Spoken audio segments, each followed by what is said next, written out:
Alright, this is John Cole with OKRaw.com. Today we have another exciting episode for you. In this episode, I'm going to answer your guys' questions. I like to do this about once a month.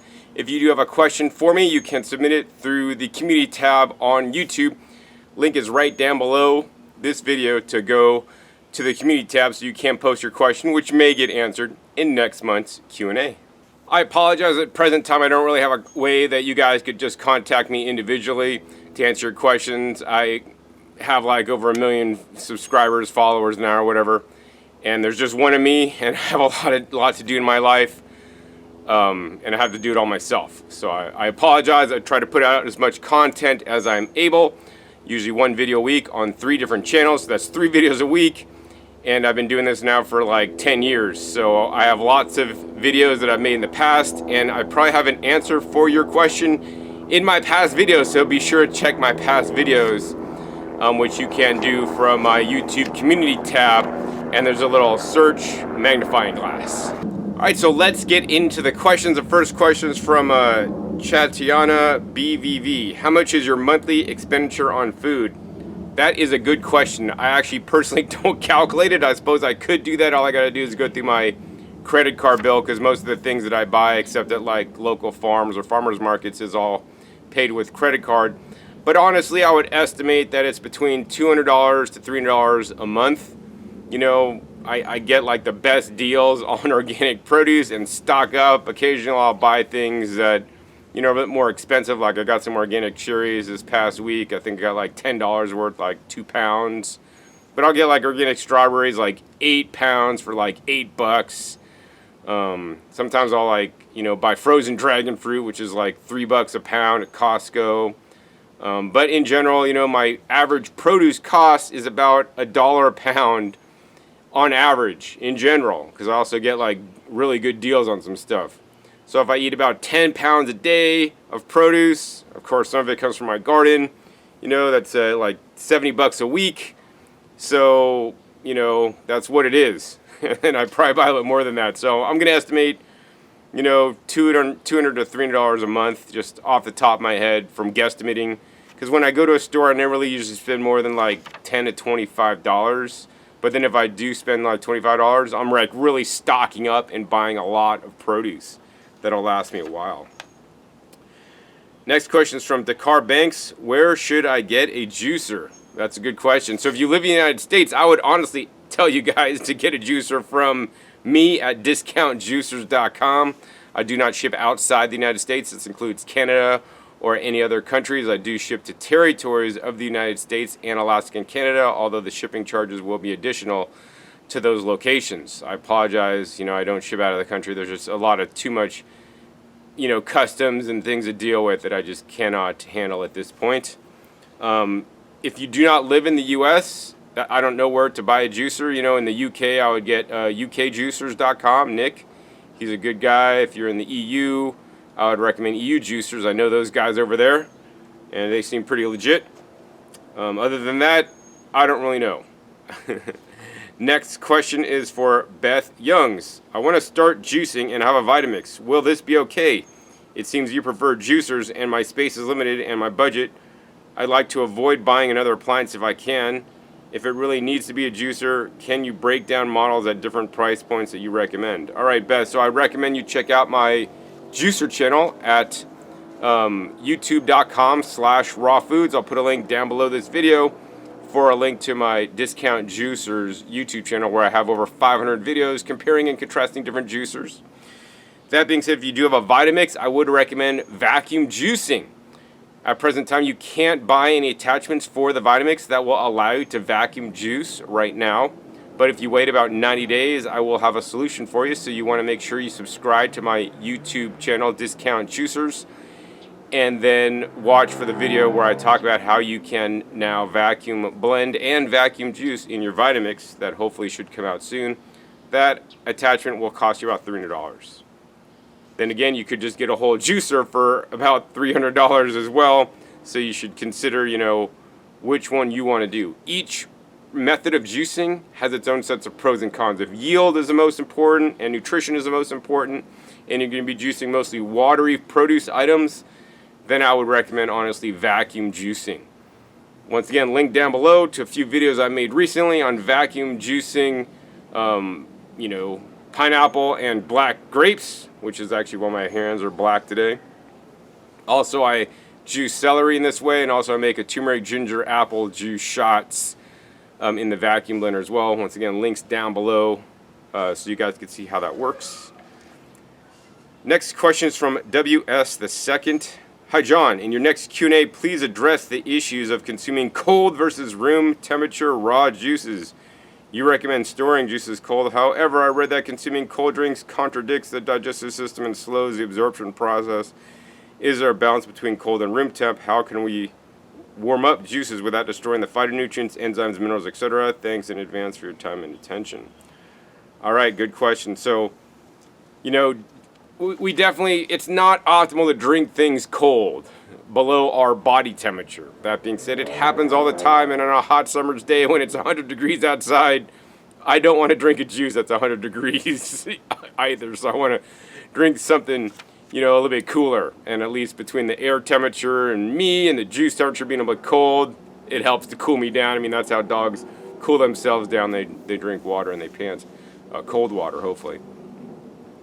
That being said, there's always I had a history class in college. It's like American history, the ideal and the realistic. And we'll leave that to you to decide what that meant. But basically, the rich people that won the wars write the history. And so there's ideal, which is what's in the books, and the realistic of actually what never really got documented. And so I think, drinking juices at cold temperature is like that, ideal and realistic, right? You got to do the best you can. And once again, you're playing, if you let juices heat up too long, then you're going to lose nutrients, but then you may not digest them as good. So there's so many things we could try to optimize, and I only go so far. Here's what I do, honestly. Sometimes I'll drink my juices cold out of the fridge. Sometimes I'll take them out of the fridge and let them sit a while and warm up a little bit. Then I'll drink them. But the most important thing, and this gets to your second question, is there a balance between cold and room temp? Find out what it is for you, right? See how you react at different temperatures. I'm not going to say what I do is the best or whatever, because I don't know. Your body might be different than mine. But drink. I mean, if I have something too cold, it shocks my system and I don't like it. So, it can't be too cold. Luckily, the air temperature, right when I bring it out of the fridge, things start to warm up because my house, in the summertime, I keep it around 80 degrees, so it's actually quite warm inside. If I bring the juice outside, then it's 100 degrees outside, and I'll tell you, it warms up quick, so it doesn't take too long. So balance between cold and room temp, I'll leave that for you to determine. Have something really cold, see how your body affects you, write a little journal entry log, and see how you feel and all this stuff. Same exact juice, different temperatures. Drink it when it's warmer, and then drink it when it's even warmer. See how you feel. See if it makes a difference. Check in with yourself on the benefits that you're getting from it. I'm not really that super aware or critical of that. And it says, how can we warm up juices without destroying the phytonutrients, enzymes, minerals, etc.? So the way you could do that the best is under vacuum. So I store all my juices under vacuum. And if I'm going to warm up my juices, I just basically pull the juice out and leave it out in room temperature, but still under vacuum, so that there's no oxygen being introduced into the juice. The oxygen into the juice and the warming temperatures, at the warming temperatures, more enzymes, reactions occur. So that's when things are going to start to degrade. But also there's a reaction needs oxygen. So try to minimize the oxygen. Don't unplug the vacuum until you're ready to drink it. So that's probably my biggest tip for you there. Next question is from G Money. John, are you into herbals? I'm sure you regularly consume culinary herbs, but are you into medicinal herbs via teas or tinctures? I love the content. I am in full agreement of medicinal herbs. I do eat many culinary herbs. I do eat some medicinal herbs that I grow in my garden as culinary herbs, maybe not for their benefit. But I do agree with them. So if I do take some dried powder herbal supplements for specific purposes, like stinging nettles. When I'm not growing, I take stinging nettle powder. For example, I take some ashwagandha and some other different kind of herbs as well, but usually not tinctures. I don't like to take oils too much, although I have some moringa tincture in alcohol and some mushroom tincture in alcohol, which I will take sometimes. So I don't want to say, like, I'd rather use like herbal tinctures than like straight up pharmaceutical drugs. Depending, I'd rather eat the whole food or the dried food first. I'd rather grow it and then eat it myself or process it myself.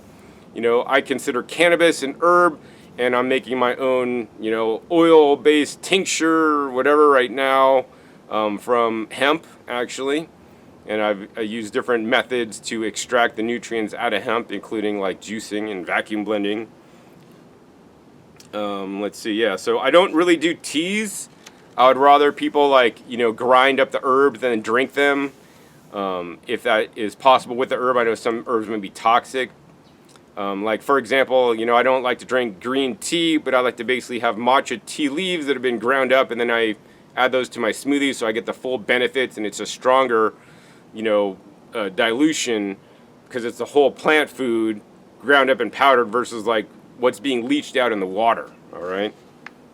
So that's that. Next question is from Emmanuel B. How do I find compost soils that are free? Thanks. All right. So I think you're looking for compost that's free in your area. That's a good question. So I would check with your local city or county, municipality.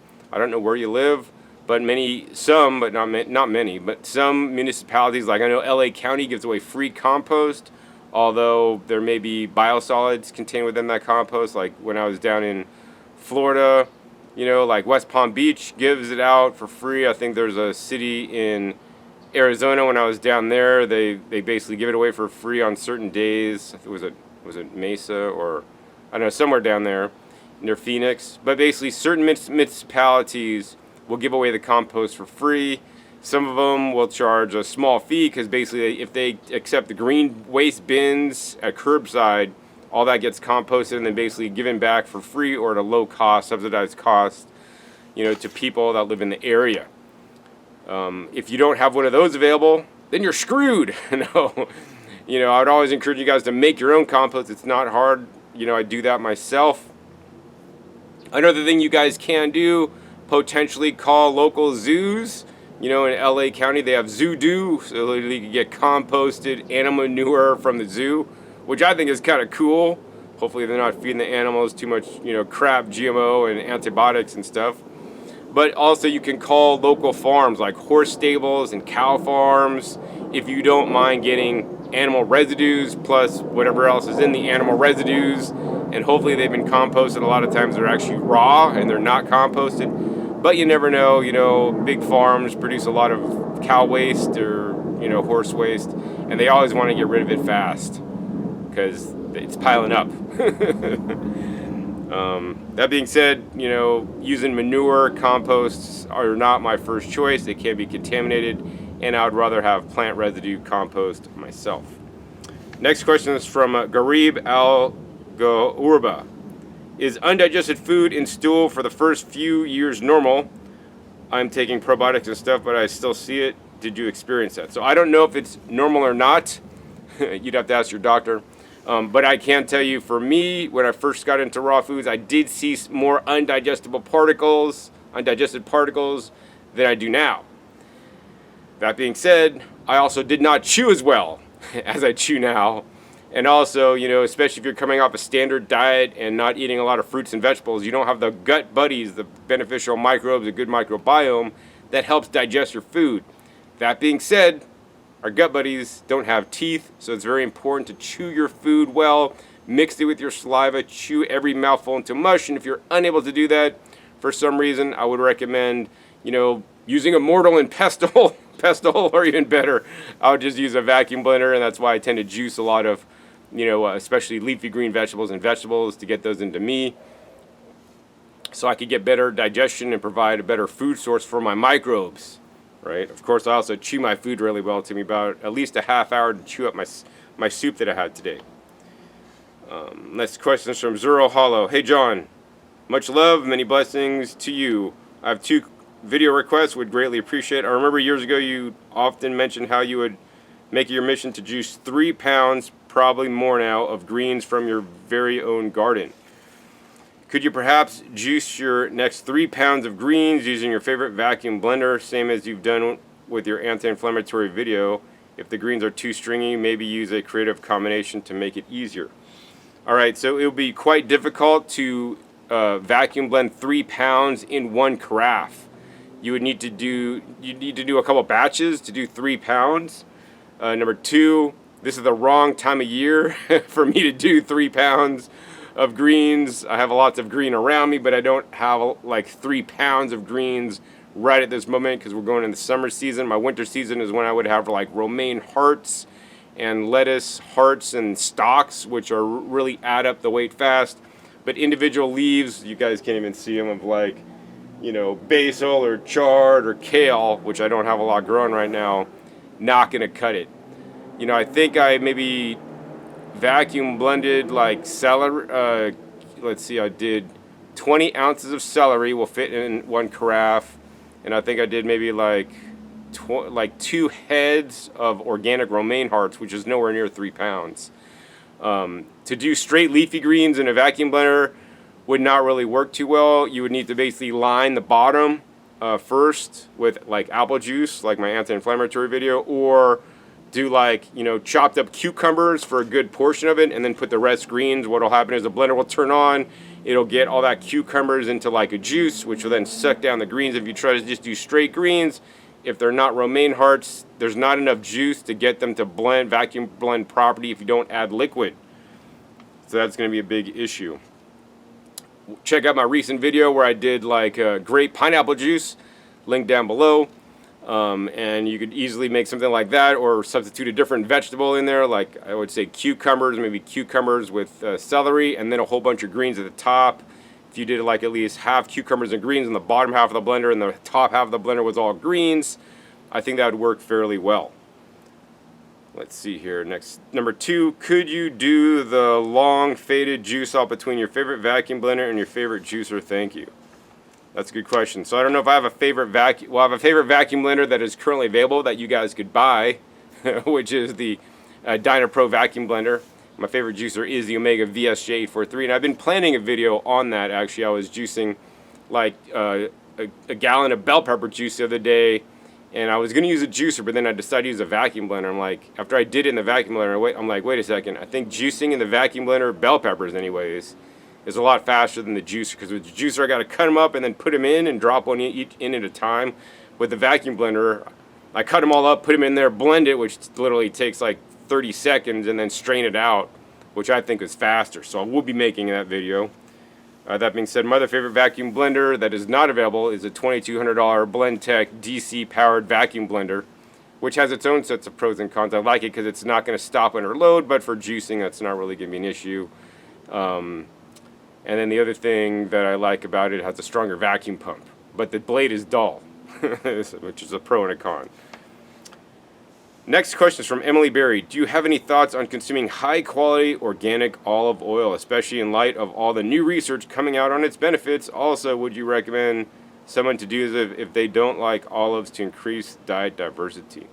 All right, so number 1, I have seen some of the research on olive oil, and it's usually based around polyphenol. There's some contaminants in the oil, not necessarily the fat content of the oil, although some fat in the diet can be helpful to increase absorption of fat-soluble vitamins that are, of course, in things like leafy greens. Despite the health benefits from olive oil, I am staunchly opposed to drinking olive oil for its health benefits.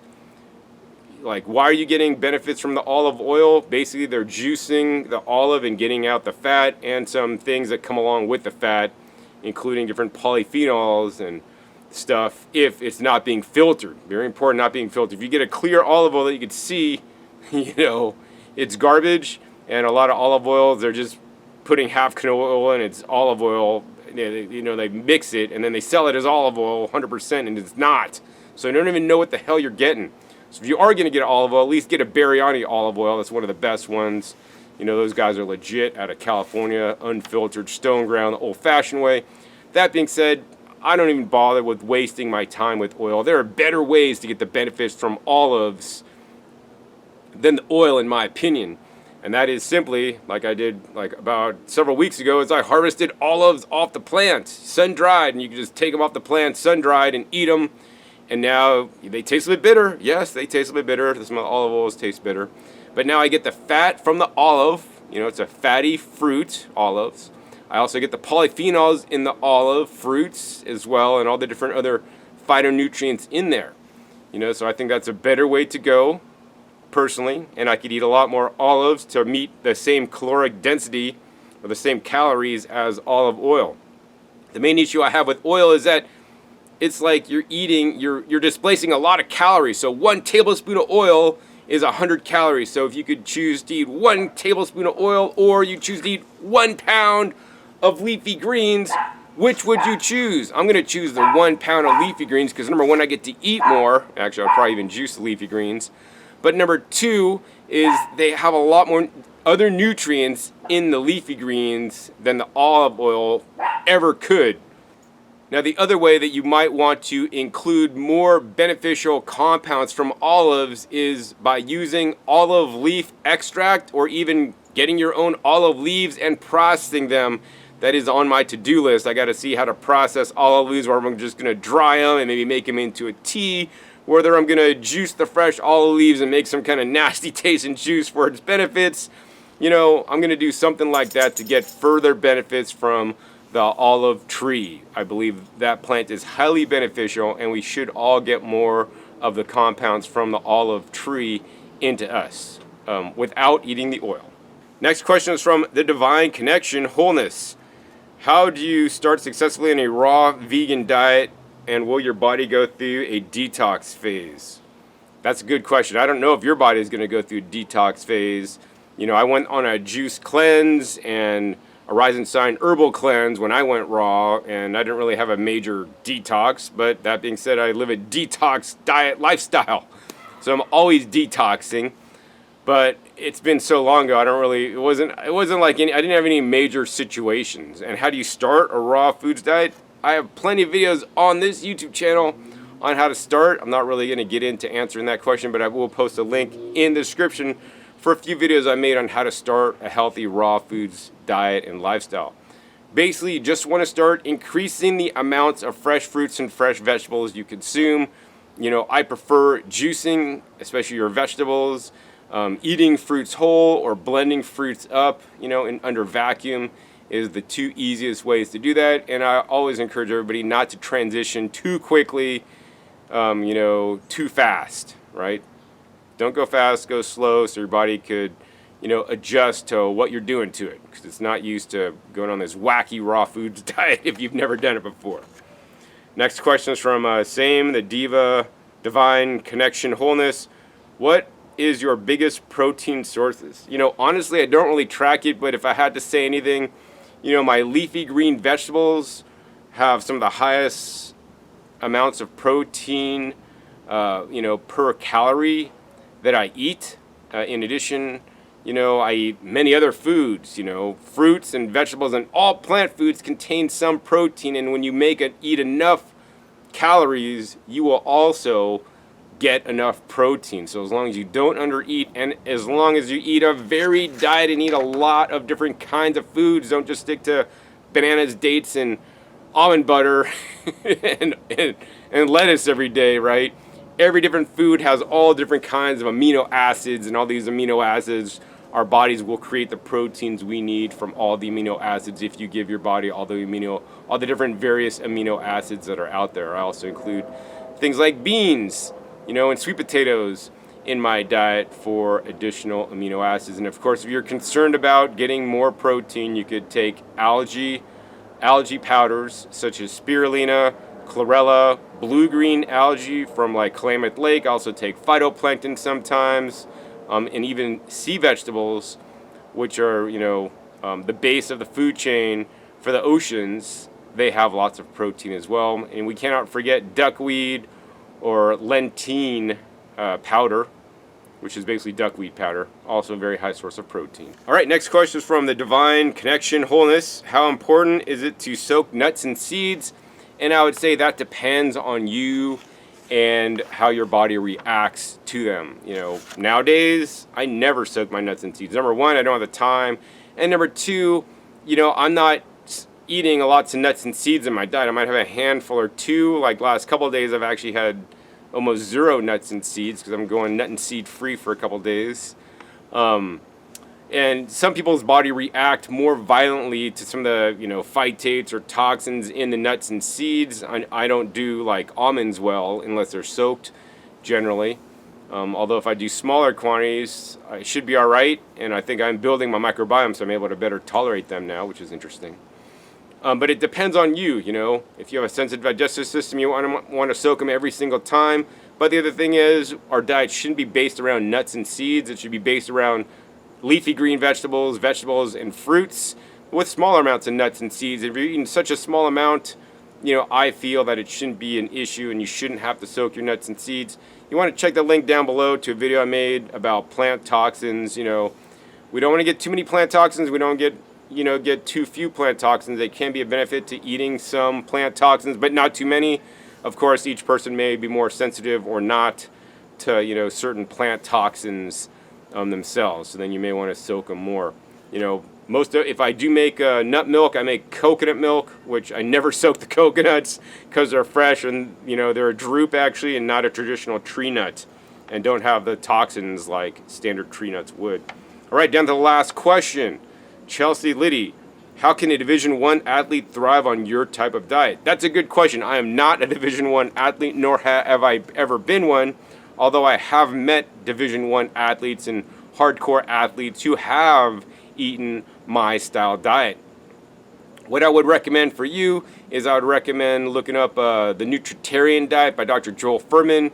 Dr. Fuhrman was a world-class figure skater back in the day before he got injured, and he was performing, you know, at world-class levels, and he coaches people on a Nutritarian diet. I don't know that I'd necessarily do a raw foods diet, but I do a Nutritarian diet with a raw food emphasis, with a lot of raw foods. But you want to make sure you get all your caloric needs met, and more importantly, phytonutrient needs met. Those are very important to me because the phytonutrients, in my opinion, are the healers, the things that's going to heal us. And, you know, especially if you're demanding a lot from your body and you're having to, like, you know, to recover your muscles and all these things, these phytonutrients help us to heal more quickly. And, you know, and like if I go for a big hike, even if I haven't hiked for a while, like I don't get aches and pains. Like it just doesn't happen because I'm like exceeding, in most cases, in my opinion, my phytonutrient needs. And it's very interesting when we have maybe a little bit more than we actually need, our bodies could do some amazing things, in my personal opinion. So I want you guys to, you know, meet or maybe minimally exceed your phytonutrient, vitamins and minerals and all the different nutrients you need from plant foods, and eat a wide diversity of food. So if I was back in college and I did want to be a Division I athlete, I would surely eat the way I'm eating now, which is adjusted over the many years, so it's a lot different. But yeah, my biggest recommendation is Dr. Joel Fuhrman, Nutritarian Diet. I know he does coach people that are athletes and do that kind of stuff. So hope that answers your question, and hope you guys enjoy this episode. It's getting a little bit dark now, and I got to go in and do a few more things. But I hope you guys enjoyed this episode. If you did, please be sure to give this video a thumbs up. Also, please be sure to share this video with somebody else you could think it could help. Also, be sure to click the link down below to go to my comments tab so you could submit your question that may appear in next month's Q&A. Also, be sure to click that subscribe button right down below so you don't miss out on new and upcoming episodes that come out every 5 to 7 days. Even know or sharp or what you'll be learning on my YouTube channel. Make sure you click the little bell so you get notified as many videos come out. And finally, be sure to check my past episodes. My past episodes are a wealth of knowledge, over 500 episodes at this time on this YouTube channel, dedicated to teaching and sharing with you guys the best way to eat more fruits and vegetables in your diet for the maximum health benefit. So with that, my name is John Kohler with OKRaw.com. We'll see you next time, and until then, remember, keep eating your fresh fruits and vegetables. They're always best.